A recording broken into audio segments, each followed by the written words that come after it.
Bet on Bears fans, another edition of the Chicago Bears podcast coming your way. Pat the designer, Shea Norling in the building, fresh off of a win versus the Philadelphia Eagles. Sir.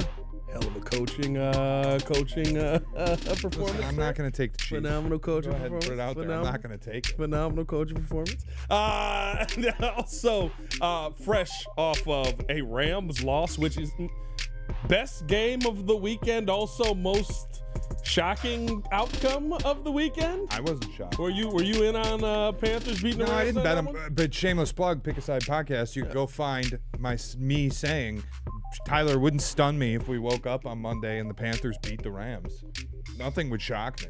That one stunned me. I'm not gonna lie to you, but it shows something the Bears showed. Good line play can mean a lot in a game, and you saw some good line play in that game. And because of that, you know what else can mean a lot in a game is your quarterback turning the ball over. Yeah, that'll make a big difference. But a lot of pressure in his face. A lot of. Well, I mean, they got after Stafford a little better than who I've seen get after him. I still think the Rams are the best team in football. 100%. They went west to east. The weather was horrible. You put Stafford outside. Stafford hasn't turned the ball over at all season. And he blew up on one day where he had kind of iffy travel and had to play outside in terrible weather. Yeah. It'll happen. I'm not losing my mind on it. What I am losing my mind on, though, is because of that. The Bears are the one seed. First in the NFC. The Bears are the one seed. And so we got to have a conversation on them being the one seed, what it's taken to get here, and can they hold on to it? I do agree with your assessment of the Rams, but the Bears have something working in their favor in all of this. So I think there's a very good conversation. They've got to react to the Philly game, of course, and maybe bring it a little bit more local here. Can we handle the NFC North? Have that conversation as well. All that and more in today's episode of the Chicago Bears podcast. Hit that like button, subscribe to the page, leave a 5-star review. Y'all know what to do. Today's episode is always brought to you by Underdog. Make picks, win money. Let's start off with first in the NFC. Dominating right now. Love what we're seeing from the Bears. And saw this yesterday where now because of where the Bears have put themselves in the standings and how they have handled the NFC, there is no world where the Rams can get the tiebreaker from the Chicago Bears. Because the Chicago Bears are right now 6-2 in the division. Here it is. It's from Sam Phelan. It's mathematically impossible for the Los Angeles Rams to get the tiebreaker over Chicago for playoff seeding. The tiebreaker is decided by conference record. Chicago is currently 6-2 against the NFC with 4 to go. The Los Angeles Rams are 4-3 with 5 to go. In a world where these teams finish with the same regular season record, the Bears will have the tiebreaker. With that knowledge, Shea, do you believe the Chicago Bears can hold on to the number 1 seed in the NFC to finish this season? I don't know. I don't beat the Packers and yes, lose to the Packers and no. It's pretty simple. That's the easiest way I can put it to you. Like, if they beat the Packers on Sunday, then yeah, I think you're probably going to be the number 1 seed, and you will have answered a credibility win in Philly with a statement win where nobody will have any choice to say anything other than you're a Super Bowl contender. If you lose to the Packers, no, you're not going to be the 1 seed. You're probably not going to win the North, and you're going to make the playoffs, and we'll see what happens. But it is like they've set themselves up very nicely now into a place where Bears-Packers this week and again in 2 weeks, whatever it is. These are the 2 most important games that the Bears have played in 7 years. Yeah. 7? Dang. Yeah. That's sad. I had to do some math there. It's funny to see, though, like when I look at this team now and with them being number 1 in the NFC, I think we could start to have the conversation that we've kind of been apprehensive to have about them, that they are a different team from what the numbers have said to this point. And when they go into games and you kind of look at some of the matchups, going into Philly, I could see how we outplayed Philly.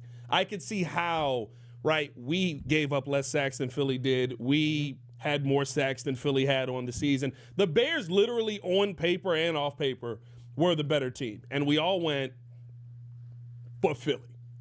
I don't think that we can do that anymore. I think now we have to look at this Bears team with the number 1 seed in the NFC and say, not only are they legit coming off of a big win, but also that every game that they play, because of the coaching style, because of the offensive line, we got bookend tackles, bro. I ain't had bookend tackles since I was 10 years old. I haven't had bookend tackles since I was 10 years old. I'm not ready to go there with the left tackle. Come on this side. Come on the excitement side. No. Come on. I won't do it. I won't do it. Come on, Shea. I won't go there with the left tackle. Because you saw it win. Darnell Wright is a motherfucker. So I will go there on that side. I thought Ozzie had a better game than Darnell. Although the block on Jalen Carter was ridiculous. And I don't know if you saw this circulating.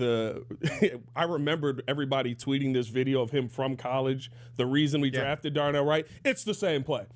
Jalen Carter tries to bull rush Darnell. Darnell hits the wrist and drops him to the ground. Yep. It's just like, I forgot he could do that. Yeah. I forgot about that. His development arc this season has been awesome to see. I think it makes you legitimate. Like I came out of this game and I just felt like, look, I'm going to be honest. I didn't love everything I saw from a play calling perspective. I didn't love everything I saw from the quarterback. I'm not going to sit here and take shots and be negative about it. Yeah. Because what I saw, what I've looked for all year, and I've said it about Houston, who I believe can win the AFC. Yeah. I've said it about certain teams. I've looked for all year, do you have something on your team that I believe is the best thing on the field, no matter who you're playing at any given point? And on Friday, the Bears showed me the interior of their offensive line is probably the best in football. And it will be a non-negotiable, this is what we have, and we're going to bully you with it. Yeah. That does make me look at them differently. Jonah Jackson, Drew Dalman, Joe Tooney, and add in Darnell Wright, that whole four-man unit on your own line. Now, left tackle is a work in progress, and we'll see. I hope Ozzie Trapillo's awesome, and then it just seals up tackles because then you don't have to address it in the draft, and that would be really nice. But I think after Friday, you just come away from it and go, no, our offensive line is different, and we're going to use it to bully you. Yeah. Now, the issues I had came in the second and third quarter when there was a billion second and threes and third and twos, and we're dropping back and throwing the football. There was a lot of passing. Caleb having a very windy day. Caleb having 30 pass attempts entering the fourth quarter. I'm like, what planet am I on? What game am I watching here? Run the damn ball. Yeah. And then the fourth quarter, they did. And you end the game with over 200 rushing yards. You got two backs going for 100 apiece. Damn near 300 rushing yards on the day. That's statement stuff. See, the difference, though, that you got to, because I'll sit there and track the numbers throughout the entire game. They were even. It was Caleb had 30 passes entering. You also had 30 rushes. Yeah, there was balance. They ran a shitload of plays. Yeah, 100%. And that's where, listen, I said it on the breeze this morning. I got to see my favorite thing during that game. You know, I love top. Time of possession. I think that's the most. That's a crazy thing to just say. What? That's a crazy thing to just. What are you talking about? You know what you're doing. I know what you're doing. I love top. The listeners know what you're doing. Time of possession. That's a crazy thing to say. How else would you say it? Is there another abbreviation? TOP. Time of we know what you're saying. Listen, I'm just saying. That's crazy. I love time of possession, and when you get 40 minutes to, I think it was 39-56 to like 29, whatever it was. I left that game going, or I went into the fourth quarter going, a lot of passes from Caleb. And then you look at the stats and you're like, okay, well, you've got 30 runs too. Like when you're just dominating the game in every way. I can't take it away from the play calling. I do think the passing game, and this is one thing we have seen from Ben Johnson, that I think maybe gets better here in this final stretch of the first of December football and going into January. What we have seen from Ben Johnson is sometimes it almost feels like he's forcing the passes in games you probably shouldn't be passing. That's how I felt. That's what it felt. The snow game as well, where it was like, we got the ball in the air a lot. I would have been cool if you ended that game with 80 runs. Yeah. Like if you just went Service Academy, we're going to hand the ball off every single snap, I would have been cool with it because the Eagles had no answer. Your offensive line played such a level of bully ball, the Eagles had absolutely no chance. So I'm like, it's third and short. Again, you just got 7 yards running the ball on first down. Can we hand it off? Right. Your quarterback can't hit the ocean from a cruise ship right now. Now, in the fourth quarter, Caleb, again, nails. Like, fourth quarter Caleb is a thing we're going to have to – it's a thing. The throw to Cole Kmet at the end of the game on the touchdown pass, it was gorgeous. On a windy day, rolling out to your left, you put touch on the ball, you put it right where it had to be, right in the bucket. It was beautiful. Yeah. It's just the run game was working so well, and I thought they got stuck on 10 points for a little longer than they should have on a day where the Eagles had no answer for, we're just going to outmuscle you. I will say this, and I think that, like looking at the game plan and stuff like that, there were the moments where I was like, I want to see you run it here in the red zone. I want to see you be aggressive here in the red zone, and we're not worried about the pass. And you got back to that more in the second half. But I did think that there was a good balance in the play calling. I don't know if that was the game where I was expecting to see as much of the balance in the play calling. And look, this is nitpicking because, again, I think it was a credibility win. It was a statement win. It shut anybody who had doubts up. Yeah. I think you come out of it and go, okay, the Bears are contenders. Are they going to win every game the rest of the season? No, I don't think so. But you don't take anything away from the body of work now. They're contenders. Yeah. But there were things in the game. Finally got that points for above points against. I'd put it this way, and you overcame it, so it's okay. Like, again, you won the game, but it's just when you're in those kinds of games, I need you taking kill shots. Yeah. You're up 10-3 for as long as you are. And then there were moments where it's like, okay, why are we throwing the ball here again? 3rd and 2, let's run a screen. I'm like, just bully them, run it. Yeah. And Caleb ends up throwing an interception. And I go, oh, man, well, this is going to be it. This is how you lose this game because you didn't go kill them and you tried to get cute and fancy and build a passing game, but it didn't hurt them. Yeah. And I think that's the difference we're seeing this year with the Bears is like they'll make the mistakes, but they'll also respond and make the mistake not matter. Yeah, and I think, listen, I know we had our issue with the where we placed the coaches at. I'm a very bullish on Ben Johnson, but the one thing that I thought Ben Johnson did a great job at, and it's before the game even started, I think it sets up how well of a pass Caleb is able to throw in that fourth quarter. He defers the ball to take the win. And we've seen that in a couple of games here where he's like, we'll take, first kick or whatever, or we'll kick the ball off. We want to be able to pick which side of the field we're on. We want the wind at our backs as we get to the end of this game. I think that helps that pass from Caleb. You don't have to put as much of an arm on it. You can, you can kind of just let that fly. It was really smart. And it's one of those things where I look at all the little decisions that Ben Johnson made throughout the game. Dennis Allen as well. I mean, the decision of sticking with, you get Amon Agba-Bamiga back. Now we're rolling with DeMarco Jackson. We saw what he did last week. The game plan they had on that, Philly attacked the middle. Yep. It wasn't we're shying away from the running back or the linebackers here. We're going to attack the middle. And you still saw some really good production out of that. This coaching staff, to me, is squeezing every ounce of talent that it can out of this team, even with some players that we look at and go, that's going to be somebody that's not here next year, or that's going to be a fix, or that's a hole that you need to address going into next season. But what you're seeing from Austin Booker to this point, I thought he was really good in that game. Great. What you've seen out of Ozzie Trapillo on that left side, and I don't think Ozzie's going to be dominant in the way that we see Darnell be dominant. I think Ozzie's going to be dominant in the way that we didn't say his name. Like you go an entire game, most you can ask. You go an entire game and then you just go, what happened on that left side? And it's just a bunch of plays where Ozzie's like, I'm bigger than you. You're not going anywhere. Like nope, turn around. Yep, spin move. That was cute. It's not. Darnell is like, I'm gonna push you over because I'm bigger than you. Yeah. Ozzie is more, I'm a wall that you can't get through. And I think seeing how they've developed these guys to this point, I love how this coaching staff, and I think it's the biggest reason you're in first in the NFC right now. Like this coaching staff has gotten every bit of talent that this team can offer. Yeah. They've squeezed everything out of the juice. Or they've squeezed all the juice out of the whatever the fruit? thing is. Would that be the fruit? Whatever the thing is, they've squeezed all the juice out of it. Let's go back to time of possession.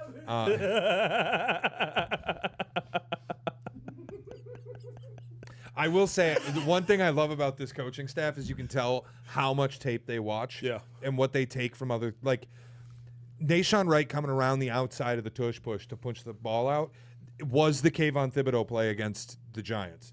And the Kayvon Thibodeau play didn't work because the officials blew the play dead. They said forward progress had happened, so they said no fumble. They killed it. But Dennis Allen still looks at it and goes, that's the way. Yeah. That's how you beat it. And he deploys Nashawn Wright in the one time that they really got to the tush push to go around the outside of it and punch out the ball. Brilliant. And you are playing a game with the officials. We're not. You've broken the Eagles. Are you aware that Eagles fans want the tush push banned? Well, I did not see this. Eagles fans are done with the tush push They've now? come the other way on it. They're like, you can't officiate it. It's impossible to officiate. Forward progress should have been stopped. Like, you've killed the tush push. Why do you make Santa leave? Dennis Allen killed the tush push. I am willing to stand on it, and I think it's two things. I think it's one, watching the Kayvon Thibodeau play. Two, I think it's the fact that the week before, was it Jalen Warren who faked it, who ran the Mark Andrews play essentially?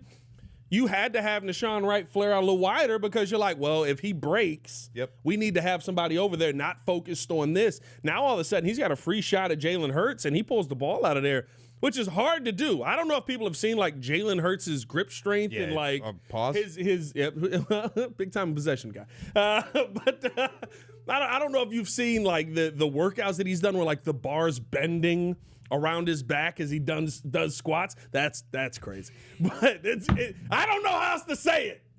You get what you get. Your roof's got more layers than a conspiracy podcast.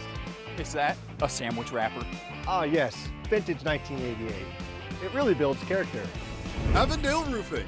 Inspect smarter, dig deeper, and get to the core of your roof's health.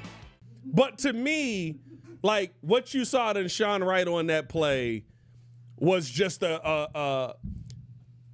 a will of strength and a will of physicality that I think goes back to training camp. Remember when whoever the schmuck on the Dolphins was who hasn't had an impact on the season at all, by the way, comes out and says that the Bears are fake physical. They're fake tough. No, they weren't.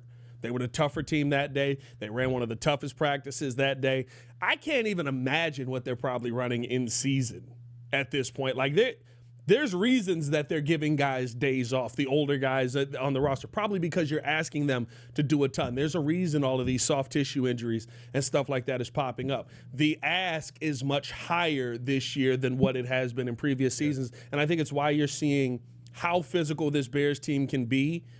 And I think, to me, it's why, as I look through the rest of the season, Shea, like, I don't see that many more losses where a team is going to come out and beat the Bears up or they're going to get over. Like, it's not to say I don't think that they can lose, but I think you can beat a lot of teams up. I'm going to offer you just an opinion I have about it. I don't think you will ever see a game again look the way Lions-Bears looked as long as Ben Johnson is the head coach here. I don't think you will ever see that again.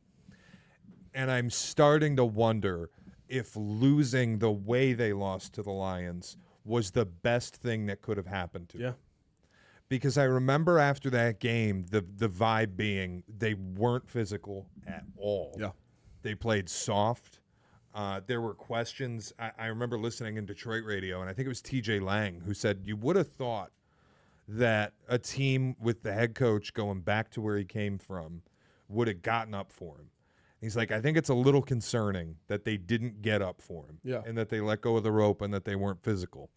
And I wonder, and I'm not reporting, I have no idea, but I wonder if there was a meeting that was had after that was like, guys, if you don't want to block, if you don't want to hit, then every game is going to look that way. That's how they're all going to be. Yeah. But if you want to hit, you want to trust me, you want to be physical, play tough, then we can win games. Because since the Lions game, with the exception of what happened against Snoop Huntley, which is now becoming the outlier, the Bears have been the tougher team on every field that they've stepped on. And that includes against the Eagles. Which is a weird thing to say. That's all. Like, I get it. Like, the Eagles have been very up and down. Their whole, like, They're winning soft. streak. They are a soft team. Well, I think, I'll say this. I feel like on the offensive side, you're going through the mental struggles, which may be a little softer with some of the players you got in there. Do you know, so here at GKB, at Good Karma Brands, ESPN Chicago, our CEO, Craig Carmazin, has a saying he likes, where if you have a great culture but you're not winning, then you're losers who like to hang out. Right. I think the Eagles are winners who hate each other. Yeah, 100%. Like, I just get that vibe you watching won a them. Super Bowl off of that. You know what I mean? Like, this is not new. This is A.J. Brown last year. Yeah, it's like when reading a book on the sideline. When it's going good, it's great, and you're going to win a ton. Yeah. But when you have like when a game starts to go away from them, I thought Jalen Hurts' facial expressions and body language were horrible. A.J. Brown dropped a pass, and they get a close-up of Jalen Hurts basically rolling his eyes at him. Yeah. And I'm like, come on. This team, they feel soft, and the Bears punked them. See, I don't know if I'll go there yet, because here's the one thing. I do expect them to come out and absolutely roll the Chargers. Like, I think that... Yeah, but I don't want to turn this into an Eagles show. I don't care what the Eagles do. I think that defense, and this is what I don't want it to be, where it takes away from the Bears win in any way. I'm not doing that. No, I'm not saying you are. I just, like, I know that how easily narratives can get started. That defense ain't soft. That defense is one of the best defenses in football. But you punked it. That's my point. It's like the Bears walked in and punked them, and because they were like, this is what you will do to teams that are not as tough as you. You're just going to knock them out of a game mentally. Yeah. And I think it hurt the Eagles to have not only the Bears going against them, but also the fans going against them. That was crazy. Bro, Santa leaving, mate, has to be the clip.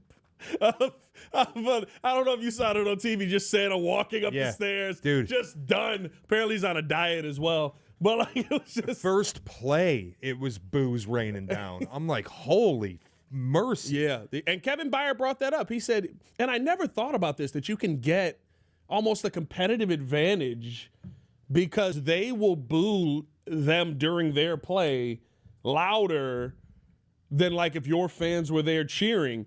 So like there's a play where Jalen Hurts is literally calling out the play and guys are looking at, he's calling out the audible, guys are looking in like, what are you, because the boos are raining down. Yeah. Like, I love the fact that was an advantage that they knew about going in, and they used it to their advantage during the game. And you shut down a team that has found ways to win that way, win a Super Bowl that way. The pop-up offensive games have been the surprise games for Philly throughout this entire run. Outside of maybe, first year Sirianni, there was a lot of throwing the football. But for the most part, this team the Eagles have been a ground and pound team, and you stifled that as well. Like, to me, what you saw from that Bears team, I think it's a statement for the rest of this season is we're not there yet, although today is the day when you should be practicing your best football. December 1st, playing your best football. That's what Ben Johnson told us. I look ahead at our schedule, and I go, there's a lot of quarterbacks that we can rattle with the way that we play, especially with how they've played defensively. You've added back Jalen Johnson. You've added back Kyler Gordon. That was phenomenal. It got to a point where literally they were like, we're not throwing at Jalen. Like, there's no point of throwing the football. He looks like he's the same guy.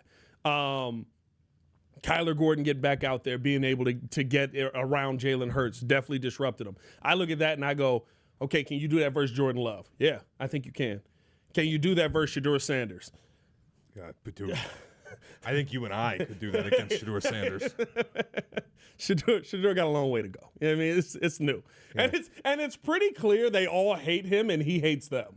No, he's not going to be. Look, like this is, again, not to make this a Browns podcast, but teammates. Just quick sidebar: the Browns' future quarterback is not on their roster. No, like maybe not his teammates that are irritated with him, but his coach definitely doesn't like him, and Shedeur's kind of protecting him. Yeah, it's weird statement to make there. That's going to be fun. But I look at, the 49ers. You finish out the season with the Lions. Like, there's a lot of quarterbacks that if you can find a way to get the pressure that Dennis Allen has been dialing up, you can rattle on the rest of this run. And that's how I think I do think where we're at right now, the Chicago Bears can still hold on to this number one seed and actually have a bye going into the playoffs. I'm probably closer to like 50-50 on that. So I think splitting with the Packers doesn't even totally help you. And I'm not going to sit here and say I feel like they're sweeping them. I don't feel that way. I don't know what's going to happen. If you go win on Sunday in Green Bay, then all bets are off. And we can just start talking Sunday about going in to Green the Bay. We talking about, you got to be – if you win Sunday in Green Bay, you feel like after everything you've gone through, you should be one of the final four teams standing at a minimum. I think with what we've seen, though, like I said it this morning on Cap and Hood, I think Ben Johnson's going to get to a Super Bowl before Dan Campbell. That'd be crazy. And I think, you could win this division this year. I think next year you will win this division. Yeah. I think 2026 and 2027 you will be one of the favorites to win a Super Bowl. Because, look, man, Ben Johnson has proven to me, and it's why I said all offseason why I wanted him so badly. Yeah. And I kept hearing from people, oh, but if you bring him here, he's not going to have Taylor Decker, and he's not going to have Frank Ragnow, and he's not going to have Penei Sewell, and he's not going to be able to run that offense. And I'm like, guys, outside of Penei, Decker was a disappointment, and Ragnow had been there for years and hadn't done a whole lot. Ben Johnson got there and changed their scheme, and suddenly it's the best O-line in football. Yeah. All it took was Ben Johnson getting here, and I imagine leaning on poles, like get me 2 guards and a center, and bam, you got the best O-line in the league. Yeah. So it's just, I think he's brilliant. I think the scheme that he sets up in the running game allows for an offensive line to have a lot of success. I think he coaches a team to play tough. There's nobody you can't beat. Yeah. But am I going to say that they're winning the Super Bowl this year? No, I'm not. Now you go. I'm not win. there yet. You go win on Sunday, then I'll come in on Monday and go. There's no reason to think you can't. I do think that there's a level of asserting dominance over your own division before asserting dominance over the rest of the league. Well, it's also just like once again you are nearly a touchdown underdog. Yeah. Which the market is trying to tell you something. It doesn't have to be right. I may end up betting the Bears this week. I don't know yet. But it's just like you won in Philly. That's your credibility victory. That's like, okay, we are legit. Yeah. We're for real. We are going to earn getting to the playoffs. We deserve every bit of the talk that we've gotten. This is now your prove it spot. The Eagles game was for show. This is for dough. Yeah. You go win this one, and we're talking about you as a Super Bowl contender, as a true bona fide Super Bowl team. And as crazy as it is to say, I want to talk about coming up, kind of dominant. Can the Bears finish out and win this NFC North? I think that what we were just talking about there is the reason that this Sunday is going to be very, very different than what we've seen in the past. We got to talk about that coming up next. But first, we do got to give you guys the Underdog Monday Night Football play of the week. Shea, I think this is another game where you kind of set it and forget it. Patriots, Giants. Ugh. I mean, from a Patriots standpoint, this will be fun. From a game standpoint, I think that we're going to get another ugly Monday night game here. Got some interesting names on here. Drake May, passing yards. Jackson Dart back. Do you think Jackson Dart gives him a little boost, a little excitement on the offensive end to make this a game? It makes it more watchable. It does make it watchable. But Jameis had some juice last week, man, again in Detroit. Yeah. Jameis does great. Jameis did phenomenal in Detroit. I ain't gonna lie to you. I can't take nothing away from Jameis. No. A receiving touchdown. No, of course where not. He turned into prime Calvin Johnson. What do you have? 2 passing touchdowns in that game? Like it just you got to be able to get a stop at some point on that defense. What do you like this week, Shea? Boy, I think it's interesting. I'd be wary of going higher on anything Drake May related. They're going to be without both their tackles. Yeah. They've struggled to protect him to begin with, and he takes a ton of sacks. Can we get a higher on sacks? We cannot get a higher on sacks. Here's one that you may be able to get a higher on, and Drake May, a guy that I think they would say sneaky fast is the description for quarterbacks like Drake May. Get a higher on rush attempts because I think he's going to be running a little bit today. I was actually going to go with a higher on pass attempts. Higher on pass attempts would be 30.5. Because I wonder if the Patriots are going to end up in a bit of a dogfight, if not chasing points a little bit tonight, and have some dropbacks happening. I mean, you're without Milton Williams. We saw what a bad defensive line, bad. We saw what a bad defensive line looks like against the Giants when the Bears played them, and Jackson Dart was able to run all over the field. Like, I would actually entertain a Jackson Dart rushing higher. But I wonder if this is like a drop-back heavy game for New England because they got to score. Yeah. And they might be chasing some points. And I still don't think... I kind of think the Giants are going to be able to get on the board. I still don't think Vrabel trusts his running game at all. A lot of fumbles in that running back room together. Come on lately. Travion Henderson's been great. He's lately. picked it up over the last couple of weeks. You like a Jackson Dart? They got rush yards at 28.5. What? Yeah, higher. You like that? Higher on the rush yards on Jackson Dart? Yes. All right, we got a Drake May higher on pass attempts, 30.5. Got a Jackson Dart higher on rush attempts. Any receiver love you want? You want to throw anything on Stephon Diggs? What's a Diggs higher touchdown? I imagine it's just one touchdown. You can get an anytime touchdown on there. Yeah, one touchdown. Do that. Do that. Finish it off. Hey, what's that get you right there? Let's take a look. Hey, $20 pays you $114. You throw a little bit of that 40% profit boost on there. You're talking about it paying you $152. That's not a bad Monday night. It's not a bad Monday night. That's called beer money in my house. Hey, man, appreciate y'all for rocking with us over, as always, on the Chicago Bears podcast. Make sure that you download the app today, sign up, use promo code CBP to score $100 in bonus entries when you play your first $5. That's promo code CBP. Underdog. Make picks, win money. EO, cue the disclaimer. Must be 18 years or older, 19 or older in Alabama and Nebraska, 19 or older in Colorado for some games, 21 or over in Arizona, Massachusetts, and Virginia, and present in a state where Underdog Fantasy operates. Terms apply. See assets.underdogfantasy.com/web/play and get terms _DFS_.html for details. Offer not valid in Maryland, Michigan, New Jersey, New York, Ohio, and Pennsylvania. Concerned with your play? Call 1-800-GAMBLER or visit www.ncpgambling.org. In New York, call the 24/7 Hope line at 1-877-8-HOPE-NY or text HOPE-NY 467-369. Welcome back in Chicago Bears podcast. Shea, Norling, Pat, the designer, back at it again as the first in the NFC, Chicago Bears. What 1 year without Matt Eberflus will do to a motherfucker? Bro. 1 year to the day. 1 year to the day. Matt Eberflus gone, and you're the 1 seed in the NFC. What 1 year without him will do to a motherfucker? I was sitting down because, Danny, I think, were you coming on? I think me and you were supposed to do the midday show because we all thought he was going to get fired in the morning. And so I came in, and Cap and Hood were doing their show, and then Matt Eberflus's face pops up on a Zoom, and we're all just like, I guess he's still employed. This kind of sucks. Mm-hmm. You didn't call a timeout and just cost your team a game. We could all see it. And you're still employed? What a terrible franchise. 20 minutes probably after Cap and Hood ends. They fire him. The idea that this organization in a year has gone from one that allowed their head coach to meet the media the day they fired him to 1 seed in the NFC, it's unfathomable levels of improvement. It's incredible. It truly is, and it truly shows, I think you've seen a lot of, over these last couple of weeks, Ryan Poles has had some guys that definitely have talent that he's drafted, that he's brought in. He just needed the right guys to unlock them. I think Tremaine Edmonds is the biggest storyline of that. You've seen a player who was kind of unusable in Flus's defense, who Flus was like, get rid of Roquan Smith. Yeah. I need Tremaine. Yeah.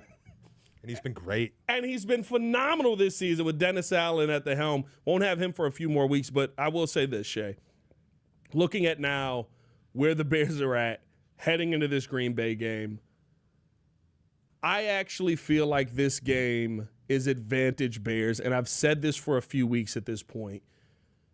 What we saw on Friday to me confirmed what we had been seeing versus a real defensive line that can get after you. Now, I will say this. For everybody who's like, you just run the football at Micah, the Packers are a top 5 rushing defense. You're probably not going to bully them as bad as you did the 20th defense versus the run in football.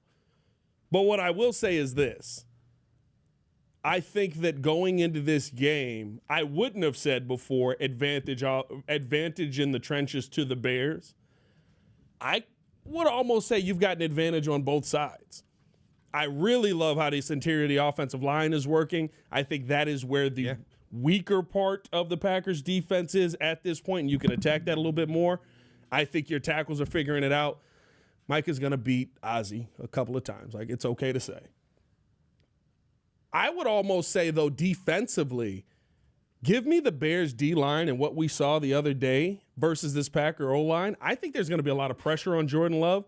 I think when we look at this game, you can start to find where it's not even questionable things that the Bears can do and go out there. Like, can they run the football? Can they? No, they will be able to run the football. You're going to run it at Micah. You're going to tire him out. That's going to help you in the passing game. I think there's a lot of advantages this team has coming into Packer week. I'm going to wait and see.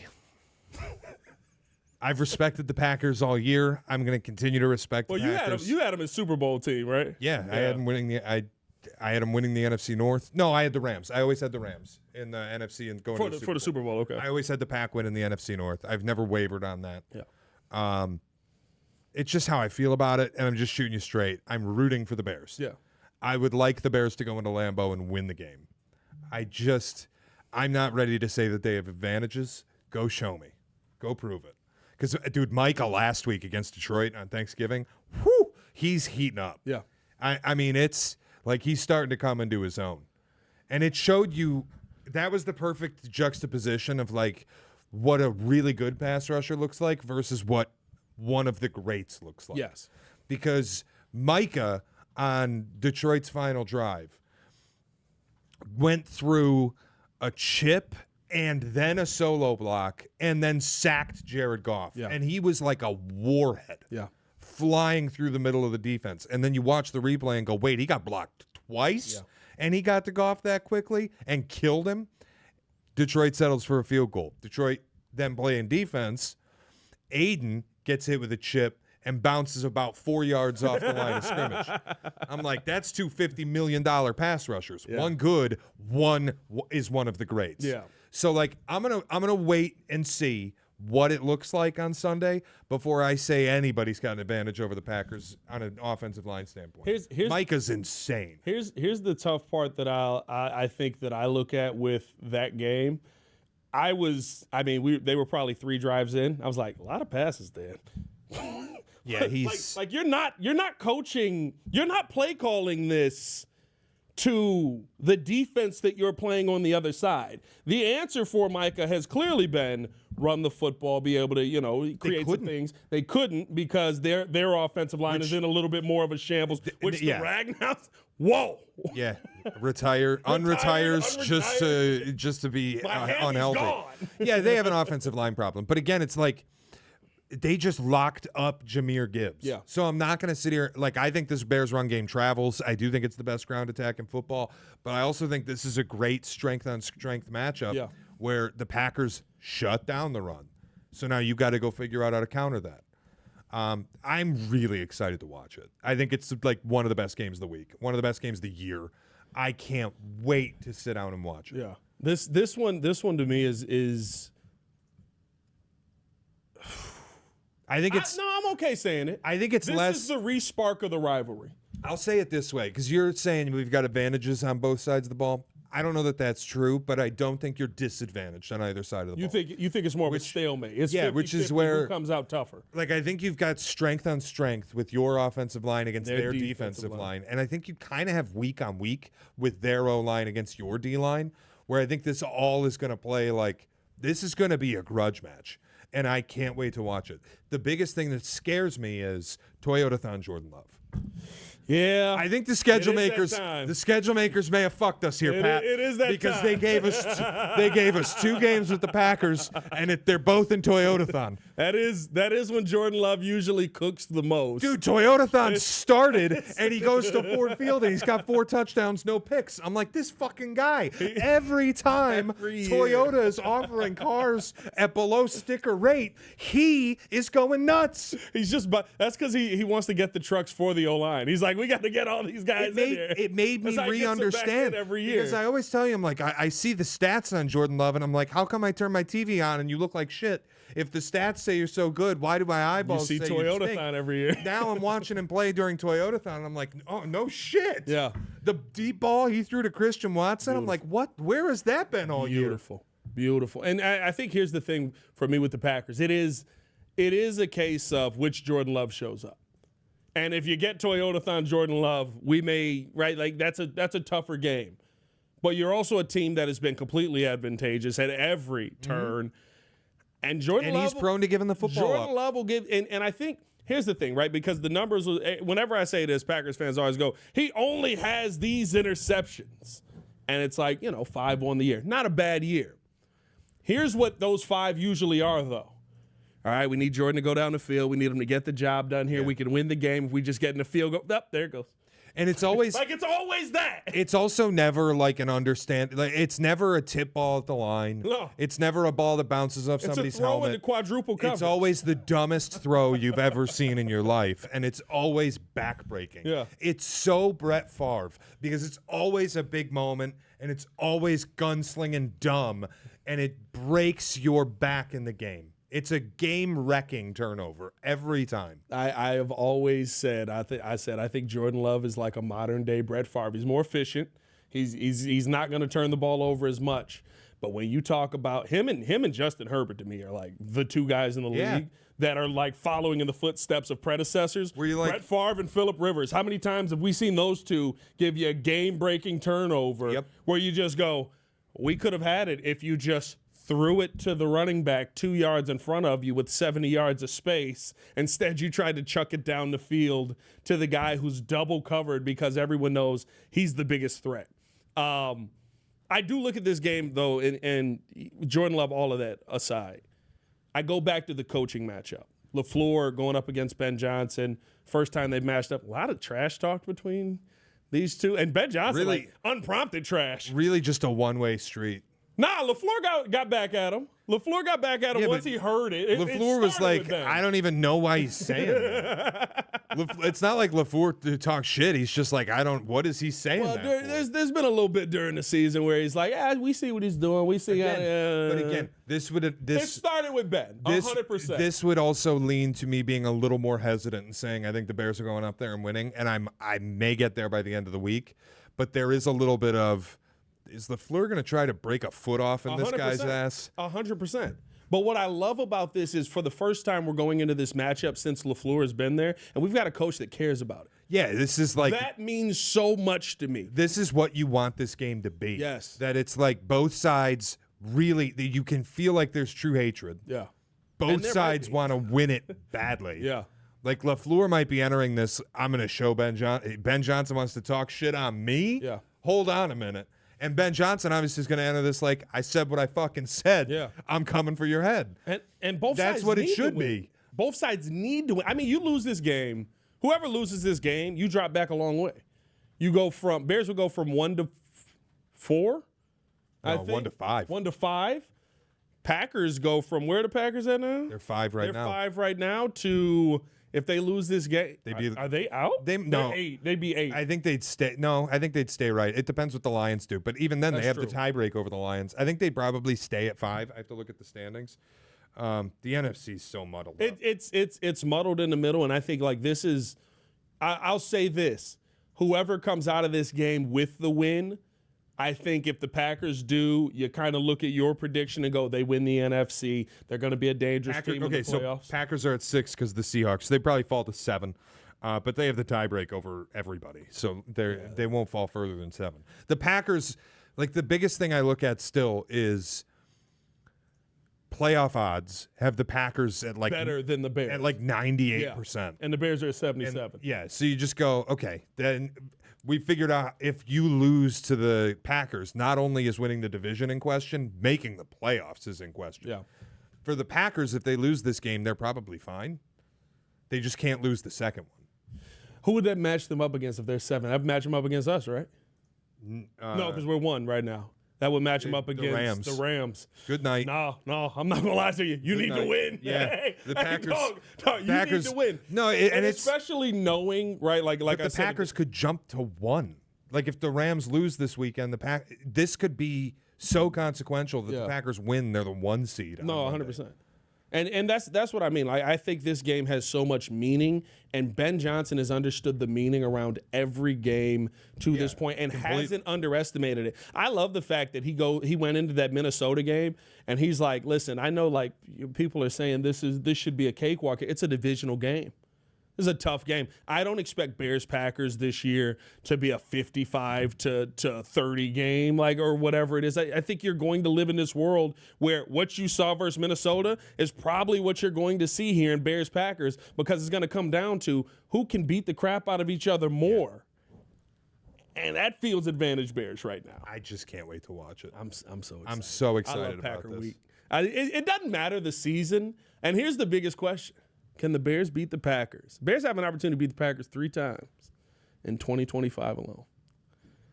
You beat them on January 5th, 2025, and you can beat them twice this year. Little Thomas Brown handoff to Ben Johnson, you know what I mean? Yeah. I think it just adds value to beating the Eagles because you come into this game demanding respect. Yeah. And it's such a different vibe. And it's set up like this is what the NFL wants. 325 on a Sunday, and you're getting Packers Bears at Lambeau Field with the NFC North on the line. They're probably salty. What's Sunday Night Football that week? They're probably salty they couldn't move it. Sunday Night Football is also a phenomenal game. Is it a good game? Chiefs-Texans. Yeah, no, they weren't going to move that. Yeah, they weren't going to move that. Chiefs-Texans with the Chiefs playing for their lives. Yeah. And the Texans suddenly reborn could win the Little AFC offensive South. line happening in the Texans. The AFC South is so weird. The Texans defense. Yeah. Holy Yeah. mercy.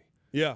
There's a lot of bests. Like, I look at the This Bears. is where I was saying to start the show. When I watched the Texans, and like Cap asked, well, how could you have the 6-5 Texans ahead of the 8-3 Bears in the power rankings? Because when I watched the Texans, They do something great. I know like it's varsity and everybody else is JV. Their defense is unfucking real. It's probably them. We discount the Browns a lot because of what they've gone through, but that defense been on the field a lot. I'd still put them as a top defense. And the Eagles? No. Eagles, no. Rams. Rams. Texans, Yeah. Browns, and Rams. Texans, Browns, Rams. Yeah, that's true. But the Texans defense, I think you put them on any field against anybody. That is the best unit on the field. Yeah. Against any team that they play. So that's why I've always believed more.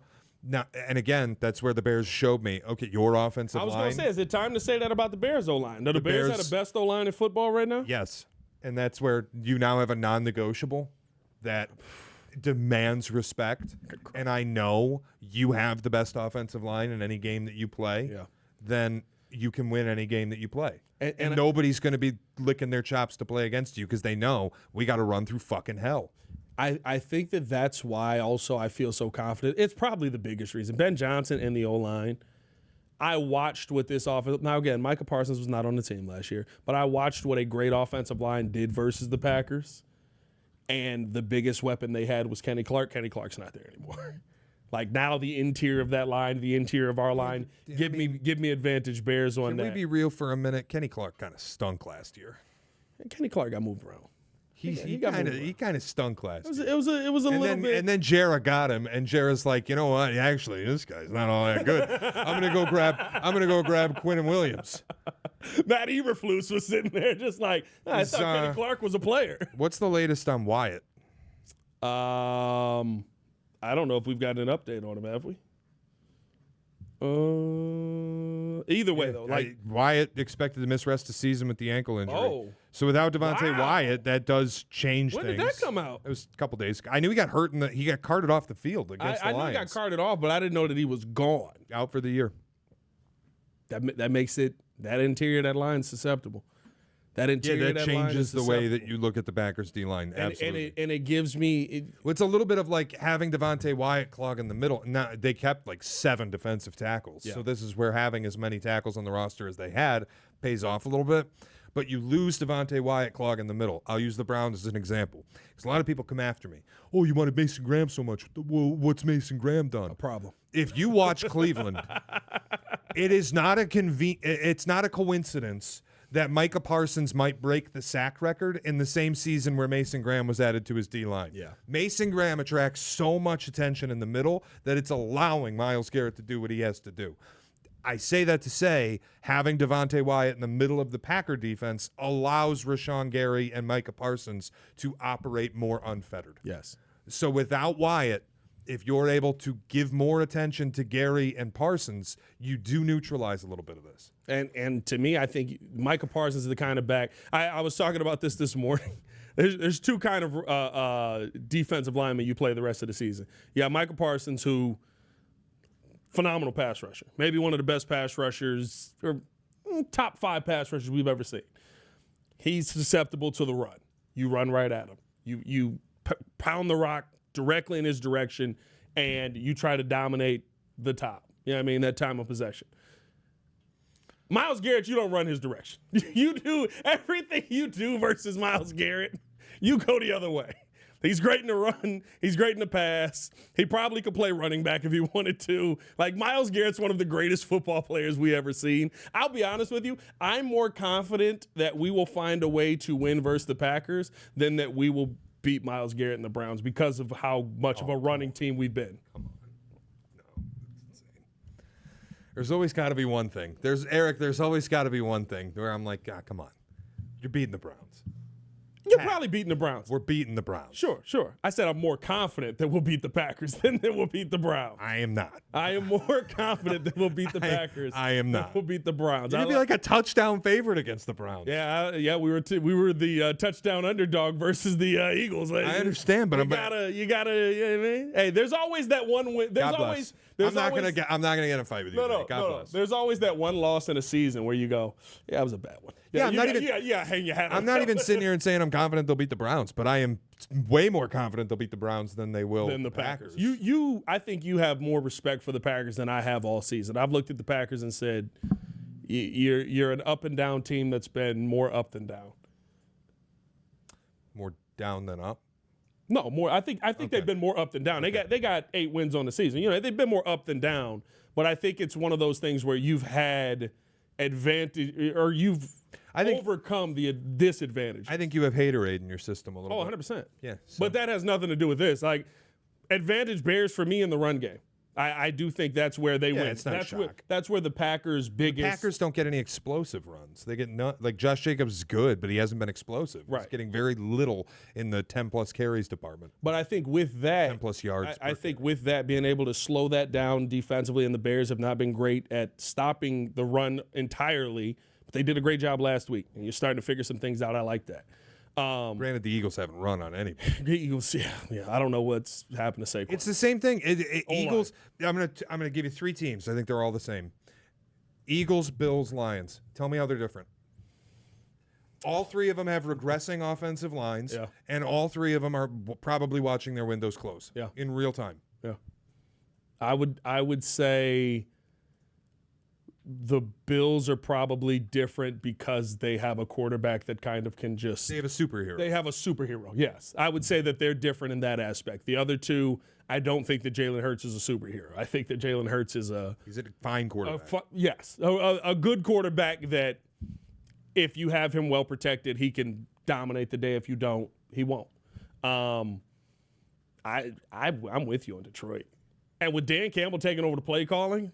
He's in over his head. It's bad. They're not going to make the playoffs. Bad.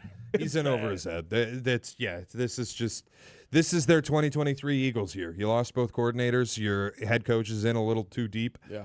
We got to figure this out. Fix the O-line and get back at it. But I think they're done for 2025, which only helps the Bears, which is all we can ask for. I'm telling you. I still think this team will win the NFC North, and I think we win Sunday. I'm high. I hope you're high right. on it. I'm high on it, baby. Let's do it. I hope you're right. I'm high on that bear down. Bear down. High on that top. Love me some time of possession. Let's go up to Green Bay and get some top, everybody. Let's get a little top. That's all I want. Let's get a little top in Green Bay. Don't you want some great top in Green Bay? I've never heard a great top in Green Bay, but Hey man, we appreciate y'all for tuning in to show love as always. Hit that like button, subscribe to the page, leave a 5-star review. Y'all know what to do. For Shea, Norling, it's your boy Pat the Designer, back at it again. Make sure that you guys stay tapped in with everything we got coming here on the Chicago Bears podcast. Y'all stay safe out of Chicago. Bear down. One love. Bears are gonna win. Peace.